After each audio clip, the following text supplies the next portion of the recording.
بزرگان محترم، برادران عزیز،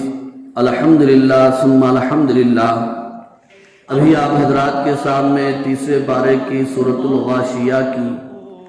آخری آیتوں کی تلاوت کرنے کی سعادت عظمیٰ حاصل کی گئی ہے۔ بزرگوں اور عزیز دوستو، ان آیات کا تعلق ان سے پہلی والی آیات ہی سے ہے، وہ اس طور پر کہ ان سے پہلی والی آیات میں حق تعالی شانہ اللہ جل جلالہ عما نوالہ نے قیامت کا، جہنم کا اور جنت کا حال بیان فرمایا تھا۔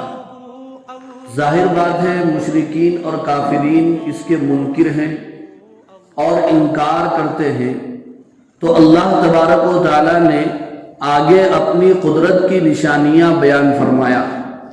کہ تم میری قدرت کی نشانیوں میں غور اور فکر کرو تو ایسی صورت میں تمہیں مجھ پر یقین آ جائے گا، اور جب مجھ پر یقین آ جائے گا تو پھر اس کے بعد قیامت پر، جنت اور جہنم پر، میدان حشر پر، میزان عدل پر، آخرت پر اور قبر پر، ساری چیزوں پر یقین آ جائے گا۔ تو مجھ پر یقین کرنے کے لیے، میری معرفت حاصل کرنے کے لیے اور مجھے پہچاننے کے لیے میری مخلوقات میں، مصنوعات میں اور محکومات میں غور و فکر سے کام کرو۔ چنانچہ اللہ تبارک و تعالیٰ نے پورے قرآن مجید میں اپنی قدرت کی اور اپنی مخلوقات کے بارے میں بے شمار آیات اور صورتیں نازل فرمائی ہیں۔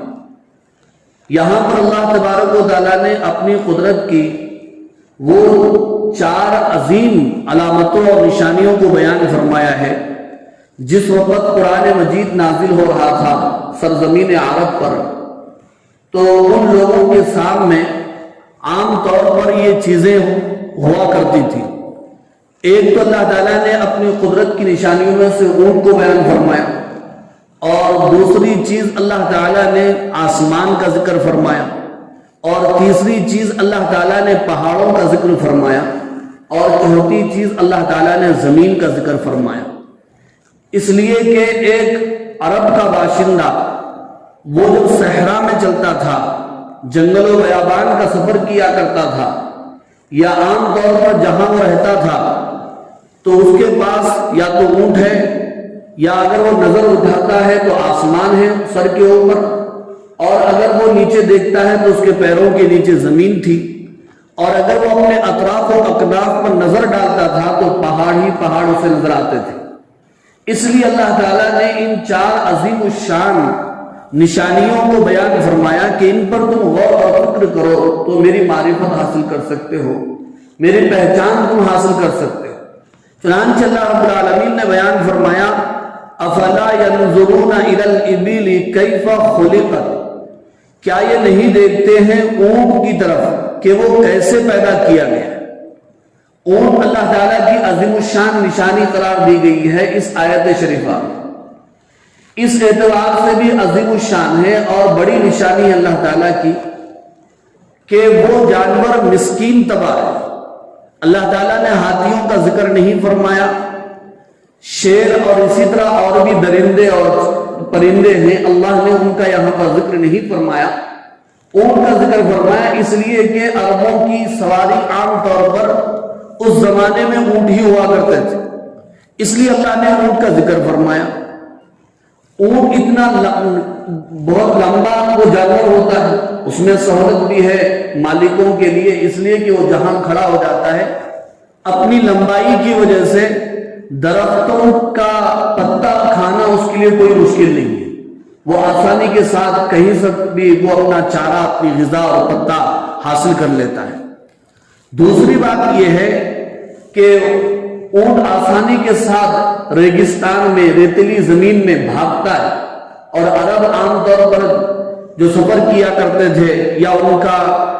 جو علاقہ ہوا کرتا تھا وہ تو عام طور پر ریگستان ہوا کرتے تھے، تو اونٹ کو ریگستانی ہوائی جہاز کہا جاتا ہے۔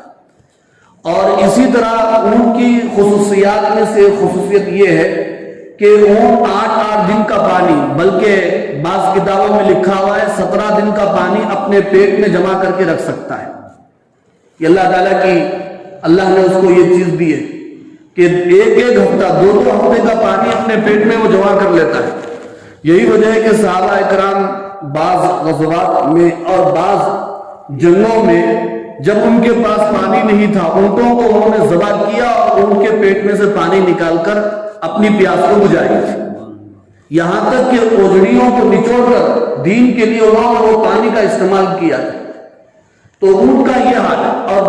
اونٹ کی خصوصیات میں سے خصوصیت یہ ہے کہ دوسرے جتنے بھی جانور ہیں جب وہ زمین پر بیٹھتے اور اٹھتے ہیں تو اپنے پیر کو صرف جو ہے ایک مرتبہ موڑتے ہیں، لیکن اونٹ جو بیٹھتا ہے تو 2 مرتبہ اپنے پیروں کو موڑتا ہے۔ اس کا مطلب یہ ہوا کہ اس کے پیر میں اللہ نے 2 گھٹنے رکھے، لمبا جانور ہے وہ، اس کے اوپر سواری کے لیے اللہ تعالیٰ نے اس طرح اس کو جو بنایا ہے کہ 2 مرتبہ وہ اپنے پیروں کو موڑ سکتا ہے اور اس کا مالک اس کے اوپر آسانی سے سوار ہو سکتا ہے۔ اسی کو یہاں پر بیان فرمایا کہ افلا ينظرون الى الابل كيف خلقت، کیا یہ نہیں دیکھتے اونٹوں کی طرف کہ وہ کیسے پیدا کیے گئے، وَإِلَى السَّمَاءِ كَيْفَ رُفِعَتْ، کیا یہ نہیں دیکھتے آسمان کی طرف وہ کیسے بلند کیا گیا، بغیر ستونوں کے، بغیر دیواروں کے، کب سے قائم ہے، کب سے اللہ نے اس کو بنایا ہے اس کا علم تو نہیں ہے، لیکن جب سے اب تک اس کو نہ رنگ و روغن کرنے کی ضرورت پڑی، نہ اس کو کبھی مرمت کرنے کی ضرورت پڑی، نہ کبھی وہ بوسیدہ ہوا ہے۔ وَإِلَى الْجِبَالِ كَيْفَ نُصِبَتْ، کیا یہ نہیں دیکھتے پہاڑوں کی طرف اللہ نے ان کو کیسے نصب کر دیا۔ زمین پانی کے اوپر قائم ہے تو زمین کو حرکت سے بچانے کے لیے اور زمین نہ ہلے اس لیے اللہ نے پہاڑوں کو زمین کے اوپر رکھ دیا، اور بھی کام ہے پہاڑوں کے۔ وَإِلَى الْأَرْضِ كَيْفَ سُطِحَتْ، اور زمین کی طرف نہیں دیکھتے کہ اللہ نے کیسے بچھا دیا ہے زمین کو۔ زمین اللہ تعالیٰ کی بہت بڑی قدرت کی نشانی، اللہ تعالیٰ کی طاقت کی نشانی، اللہ تعالیٰ کی مخلوقات میں عجیب و غریب یہ چیز۔ زمین کے اوپر اگر بیان کیا جائے تو گھنٹوں لگ سکتے، اس کی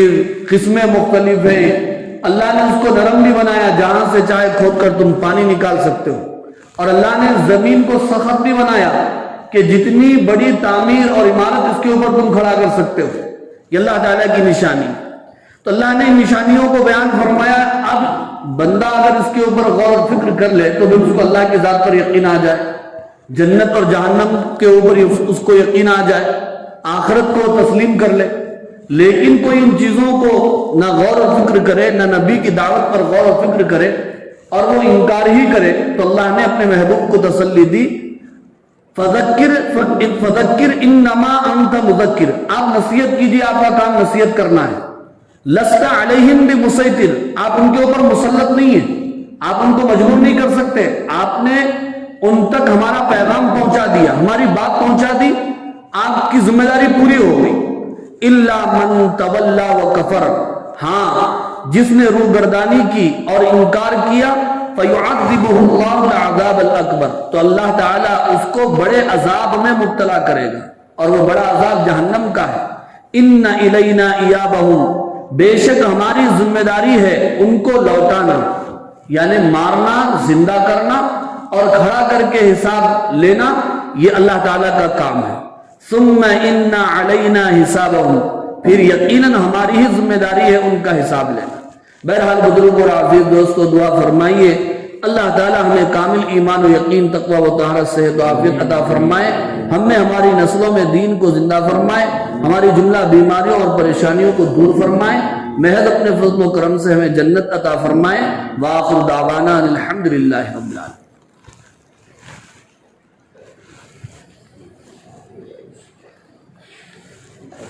السلام علیکم۔